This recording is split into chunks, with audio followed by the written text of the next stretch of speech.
Allah subhanahu wa ta'ala says in the glorious Quran, in Surah Al-Ma'idah, chapter number 5, verse number 72. لَقَدْ كَفَرَ الَّذِينَ قَالُوا إِنَّ اللَّهَ وَالْمَسِيحُ ابْنُ مَرْيَمَ. They do kufr, they do blaspheme, who say Allah is Christ the Son of God. وَقَالَ الْمَسِيحُ, and said Christ, يَا بَنِي إِسْرَائِيل, O children of Israel, اُعْبُدُوا اللَّهِ, worship Allah, رَبِّي وَرَبُّكُمْ, who's my Lord and your Lord. إِنَّهُ مَنْ يُشْرِكْ بِاللَّهِ, for whosoever shall associate partners with Allah subhanahu wa ta'ala, فَقَدْ حَرَّمَ اللَّهُ عَلَيْهِ الْجَنَّةِ, then Allah will make Jannah haram for him. وَمَأْوَاهُ النَّارِ, and the fire is his dwelling place. وَمَا لِلظَّالِمِينَ مِنْ أَنصَارٍ, and for the wrongdoers there is no one to help. Allah subhanahu wa ta'ala says in the glorious Quran, Surah Al-Maryam, chapter number 19, verse number 88 to 92.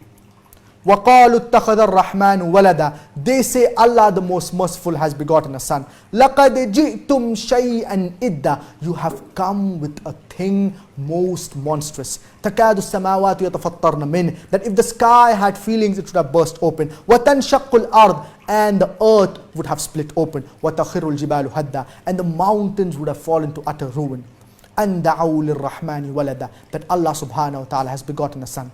وَمَا يَنْبَغِي لِلرَّحْمَنِ أَنْ يَتَّخِذَ وَلَدًا, and it does not befit Allah subhanahu wa ta'ala to beget a son. Allah subhanahu wa ta'ala is telling us, it is kufr, it is disbelief, if anyone says that Allah subhanahu wa ta'ala has begotten a son. And unfortunately, many Muslims, they wish their non-Muslim friends, their Christian colleagues, their Christian friends with Merry Christmas.